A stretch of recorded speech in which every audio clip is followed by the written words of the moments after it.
Good evening everyone. We welcome you all on the behalf of the Search Report and the City Channel team. Today with us, we have on our panel our special guest, Mr. Arun Dhumal. Mr. Arun Dhumal is the younger son to Professor Prem Kumar Dhumal, the ex-Chief Minister and the leader of opposition party in Himachal Pradesh. Arun Dhumal ji is also the younger brother to the BCCI Chief Anurag Thakur and presently is the director at Delhi Public School, Jalandhar. We welcome you all on behalf of the Search Report team, sir. Thank you. Arun ji, our exclusive interview today, Master Blaster Arun Dhumal. Like in the family, you following the legacy of your father. You are an educationist, like Professor Dhumal was, and also a very affectionate son and a very, very strong brother. The people of Himachal and the nation as whole admires the unity between the two brothers, and it is also presumed that Mr. Arun Dhumal is the master and the pro in research and development. You gather all the information, facts, all the undercover deals of your rivals of the opposition parties and of the people whom you state are corrupt. The state for the first time has witnessed a leader who is very, very straightforward, जिसकी कोई लक्ष्मण रेखा नहीं है, जो जब तथ्य देने पे आता है तो हर सीमा को लांघ के अपने विरोधियों पे ऐसे प्रहार करते हैं जो औपचारिक राजनीतिक लाइन से बहुत परे हैं। तो अरुण जी, आजकल हिमाचल में बहुत गर्मी पड़ रही है, लेकिन हिमाचल में ठंड भी बहुत पड़ती है। लेकिन जब जब आप हिमाचल में आते हैं तो वहाँ पे सियासी पारा बहुत बढ़ जाता है। तो ये आपका जो रिसर्च एंड एनालिसिस का आपका जो ये डिपार्टमेंट है, how did it all start and what prompted you, because you altogether belong to a different line, though from a very, very stronghold political family, one of the leading political families of Himachal Pradesh. But what prompted you to get into these investigation matters and get out facts which are beyond anyone's imagination? Well, first of all, I would like to thank you for your very kind words, which I may not be deserving, but you've been very kind with your words. See, how it all started was, if you look back in the year 2013, on 3rd of October 2013, FIR got filed against myself and my brother, Mr. Anurag Thakur. आपको अगर याद होगा तो एक ज़मीन का मसला था धर्मशाला में. We had bought about 32 marla land there, both of us. So case was filed against us by the Vigilance Department on 3rd October 2013, and 4th of October 2013 Raja Saab came up with a statement that I'll arrest both these brothers and put them behind the bar. Now that was quite astonishing for me per se, because I was not very actively involved in politics, though I've been in politics from 98. I've been very much there. In all those elections I've been a covering candidate for my father. I've been election agent for both my father, brother. I've actively campaigned in Hamirpur district and wherever I was called. But not to say that I was very actively involved after 2012 Vidhan Sabha elections. So that came as a surprise as to what is that is wrong with regard to this deal. Until that time I never had done any press conference in my life. So when this statement came on 4th, I went to Shimla after 3-4 days, and for the first time, I don't think so anybody else would have had 3 consecutive press conferences ever in history. So I had this press conference on 7th of October, 8th of October and 9th of October. First day I gave them all the documents pertaining to that deal. And I asked the media, because you know how the judicial system works in this country, it takes years altogether and nothing happens. So I gave them all the papers and I told them to scrutinize each and everything, and if anything is found wrong and if they find me guilty, I am ready for any kind of punishment that they would want to give me. 8th of October, I first time raised this issue of fake agriculture income by Raja Veerbhadra Singh ji. And 9th of October, first time in Himachal, people got to know about this gentleman called Vakamullah Chandrasekhar, who had given crores of rupees to our so-called Raja Sahib. Now the same vigilance department which had filed this FIR, ultimately they could find no case against me, and they have filed a closure report in that case. That has already been filed. That has already been filed, and that is pending with the courts, but unfortunately the court has not taken the cognizance of that, and whenever court takes cognizance of that, that matter is going to be over. But in that process, what has happened is that you would have seen that last week only Raja Sahib had been interrogated by CBI for 2 consecutive days, and his days are numbered. We all know that. I have personal respect for Raja Sahib. I really admire him for the kind of politics that he's done within his party, and he has a right to do so. But when it comes to the interest of state, he has completely undermined them.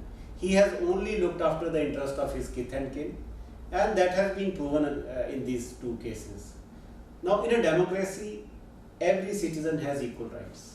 And democracy means that everybody can ask questions, and the people who are holding powerful positions, they must answer those questions. So I had raised up all these questions, and every time that I would raise this question, he would say, I am not accountable, let him become a panch or pradhan or whatever.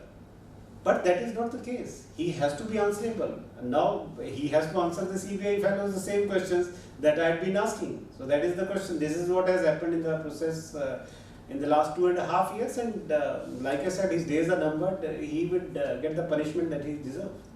But he says it's all a political conspiracy, and all those facts and figures are fake. Okay. Those documents have no authenticity. That's what he says in the public meetings. Right. He has been addressing press multiple times, and he claims that it's all a political vendetta, all a very strong conspiracy against me by the BJP, and in particular the Dhumal family. And one question in this regard, Mr. Arun, when you had all the evidences, all the facts, and the case was registered against you on the 3rd of October, why did you not expose the CM against the charges which you are claiming to at the time when you already had those sufficient evidences? Because at that point in time, investigation was already underway by the income tax department. Alright. So I was waiting that what would be the outcome of that. And now Raja Sahib says that for the same thing, I've been investigated by income tax department, I've been investigated by CBI, and I have been investigated by the ED. I would like to clarify on that point. He revised his 3 income tax returns on 2nd of March 2012 for the year 2008-9, 9-10 and 10-11. For one of the assessment year, that is 2008-9, the assessment order was already passed. There is no law which permits that you can revise income tax return once assessment is passed.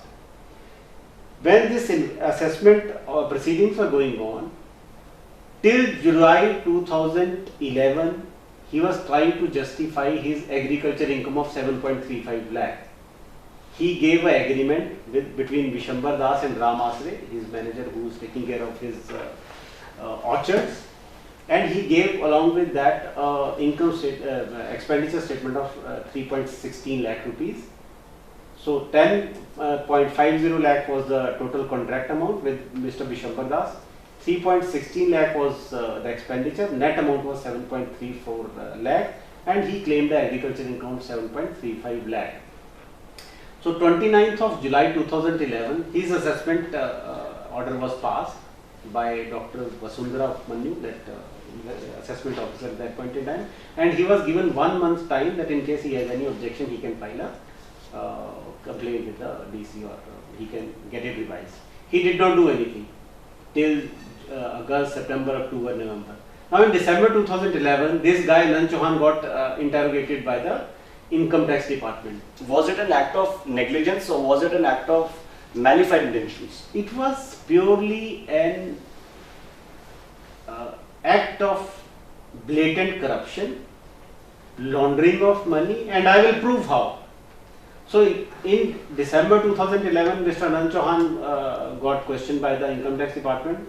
That is when he came up with this theory that when he was asked that you are filing income tax of 2 lakh rupees and you had got about 6.5 crore rupees in your bank account, you would have taken 300 years to get that kind of income by the logic of having 2 lakh rupee income per year. True. So how come you had that kind of cash deposited in your bank account? But the Veerbhadra Singh government says that Vakkamula Chandrasekhar's company That was first. I'll come to that later. Let us first finish this Anand Chauhan issue. So he was asked, so he came up with a fake agreement between Veerbhadra Singh and Anand Chauhan.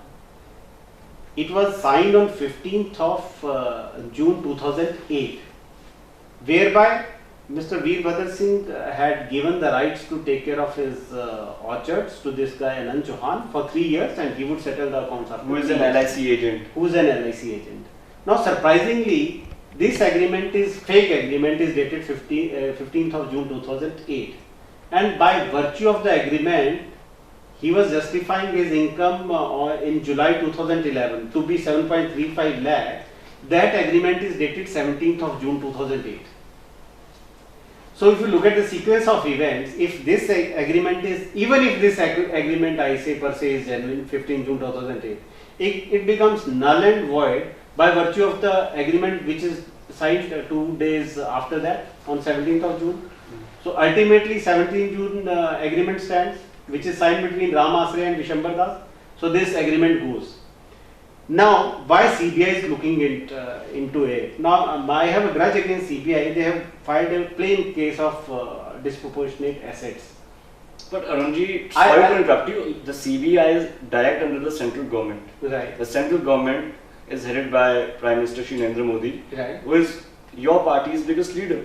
So why is it this difference of opinion and diversification of... It is not the question of difference of opinion. If you recall the statement of Supreme Court during the Congress regime, they had come up with a statement that CBI is a caged parrot of that particular government. Unfortunately, CBI per se is independent now by virtue of that Supreme Court order, but it has become a caged parrot of judiciary. They are using CBI the way they want to use, and I would have no inhibition in saying that this is purely a case of celebrity justice being meted out to Mr. Veerbhadra Singh, the way judiciary has acted in this case. You have a clear-cut case of corruption against a guy, and the kind of judicial orders that has been given by the judiciary in last 2 years, sorry to say, no common man of India would have got that kind of orders. If you look at those orders and if you do a clear-cut approval of those orders, I mean, they are totally illegal orders, but that is what is happening. What can you do with this kind of orders? Now, this 15th June 2008 agreement was done on stamp papers which was purchased on 11th of June 2008. CBI has got records of that stamp vendors register wherein there is clear-cut overwriting. In effect, that agreement, that stamp paper dated 11th of June 2008 was purchased by another guy called Laikram, who is based out of Kotkai, and who had used that stamp paper to take some bank loan. So they did overwriting on that stamp vendor register and procured one stamp paper which was released, I think, 3-4 months afterwards. Like this agreement is dated 15th of June 2008, whereas from Treasury that stamp paper was issued in September 2008. So how can you have an agreement before that stamp paper got released by available on record? Everything is available on record. I am talking on the basis of documents. I am not talking on the basis of hearsay, and I have all the documents to prove it. So that is what I am saying. This is a clear-cut case of corruption wherein a forgery was done by a sitting chief minister, and it is not only merely a case of disproportionate assets but clear-cut case of forgery, and he should be charged under section 420, 467, 120B of IPC, wherein he would ultimately be punished with life sentence. He will have to serve that. And beyond that, this is one aspect of forgery. Then what he did was he laundered the money through this guy. So he was a conspirator, part of conspiracy with this Anand Chauhan, because whatever money was acquired through corrupt means, it was given to this Anand Chauhan, who put it in his bank account, and he issued check to buy insurance policies for this entire family. Be it Raja Veerbhadra Singh, be it his wife Mrs. Pradipha Singh, his son Veerbhadra Singh and his daughter Aparajita Singh. So single premium insurance policies worth 6.5 crore were purchased by these guys, and the money was released by Anand Chauhan, who has an income of 2 lakh rupees. What is this nonsense happening? And they got this money taken out and bought assets from that money, which have been now taken by enforcement department. The properties have been attached. Properties have been attached by the enforcement directorate. So income tax department is looking into the aspects of wrong assessment of income. CBI is looking into the aspect of forgery of documents and creation of disproportionate assets, and enforcement directorate is looking into the aspects of laundering of money, wherein Anand Chauhan was one medium and another medium was this guy called Vakamullah Chandrasekhar. Now Vakamullah Chandrasekhar was not to be involved with this project called Venture Energy Technology Limited, Psychoti project. This project was allotted to a joint venture between Apple Lloyd and Srishti Infrastructure, wherein Apple Lloyd was supposed to be 90% stakeholder, 10% stake was to be with Srishti Infrastructure. As per the MOU, clause 16 and 24 of MOU, it was clear-cut mentioned that they cannot change the equity till the project is executed, and 2 years from then, after the consent is being taken by from the government, they could change the equity. So he gave the balance sheet of these two companies, Lloyd and Srishti Infrastructure, got this project in his name, and after a few days he became the 100% owner of this company. This is the clear-cut case like you had in this telecom scam and coal scam, wherein this guy who had no financial credential, he got a project in his name by virtue of showing balance sheets of some other companies, and then sold equity on papers. He had already sold the equity worth 3.5 crore rupees on paper, wherein the project has done nothing. So when this thing was got noticed by union government at that point in time, and they red flagged this issue to the state government issued a show cause notice. After a few days, Congress government came to power, and on 20th of September 2004, they cancelled this power project. So this power project was cancelled by Mr. Veerbhadra Singh's But government. wasn't this allotted by the previous Professor Prem? Yeah, it was allotted by BJP government on the basis of documents that were submitted. Okay. For these two companies, Apple Lloyd and Srishti Infrastructure. When they got to know that he had changed the equity position, so they gave him a show cause notice. And in the process, the government got changed. They received reply from this company. The show cause notice was issued by the then by the government. BJP. By the BJP government. By the BJP government in December 2002. Okay. March 2003, the government got changed. They set up a committee under the chairmanship of Mrs. Vidya Stokes to review all the projects given by the BJP government and cancelled many of these projects. She was the then power minister. She was the power minister at that point in time. And this project got cancelled on 20th of September 2004 by Mr. Veerbhadra Singh's government. After that, they had some kind of a deal, and the project went to cabinet twice or thrice to be given back to this company.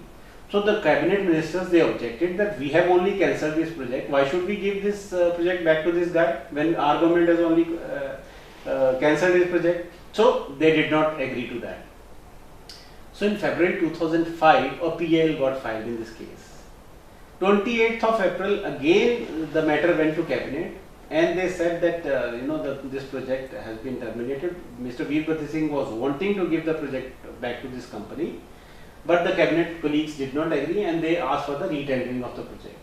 So when this PIL got listed in the High Court asked the government to explain the position. They came up with some wishy-washy reply in the High Court, and 8th of June 2005, they had the strong strictures passed by the High Court, with regard to the reply filed by the state government, and they were put a cost of 10,000 rupees and asked to file a revised affidavit, wherein the High Court asked that we had asked you simple thing whether you are contemplating to give the project back to this company or not. If yes, on what count? If not, we have no objection. So they got the idea that High Court would not agree to this thing, because they have no justification as to why would they now want to revert this project back to this company. So 2nd of July 2005, again they had this cabinet meeting in which they decided that this project has been terminated on merits. It would not be restored back to this company and it would be allotted to HPSCB. Now then they filed this affidavit on 5th of July 2005 in the High Court that this project would not be restored to this company, it would be executed by the State Electricity Board. 19th of July 2005, the High Court passed the order that since the government has given this affidavit that they are not reverting this project back to this company, so the PL becomes infructuous, and that was the end of the matter. So this guy approached the Supreme Court. Vakkamula Chandrasekhar. So Supreme Court again, this government filed an affidavit that the project has been terminated on merits. It would not be given back to him and it would be executed in the state sector by HPSCB. So Supreme Court decided this matter on 15th of September 2006, saying that they did not give him any leave. They said the government can take one more representation, they can review. In case they feel that, without going into the past, in case they feel the project is to be given, they can take the call. Now, interestingly, 7th of November 2006, again the project went to, again the matter went to the despite the orders of the Supreme Court. Because Supreme Court had said that let him make a fresh representation, you don't go to whatever has happened in the past, you take a fresh view. So 7th of November 2006, the matter again went to the Cabinet. Cabinet discussed the matter and again decided that the project has been terminated on merits. It would not be reverted to this company, it would be executed by State Electricity Board. So that was the decision taken by the Cabinet even after the Supreme Court order. 8th of November 2006, they issued a letter to this guy that this project would not be given to you and it would be executed by State Electricity Board. Now that was a way to give him a fresh paper so that he can approach the High Court again. So January 2007, this guy again approached the High Court. Now you have filed an affidavit in High Court and Supreme Court that we are not going to give this project back to this company. Right? That was the position taken by the government. After Supreme Court order, again you have restated your position that we will not revert the project back to this company. It would be executed by State Electricity Board. So January 2007, the matter went to the High Court again. When the matter got listed, this guy's advocate, he did not appear. So matter was again going to be, thrown away by the High Court. Then he filed an application that my advocate, somebody got unwell, so I may be heard. All of a sudden, on 25th of April 2007, because that was the election year, and some deal must have been struck, all of a sudden they reverted the project back to this company, saying that you withdraw this High Court petition and we will revert the project to this company. Now my question is, when you had given this affidavit that the project has been terminated on merit to the High Court, Supreme Court, isn't this a clear-cut case of contempt of court? How could you revert the project back to this company?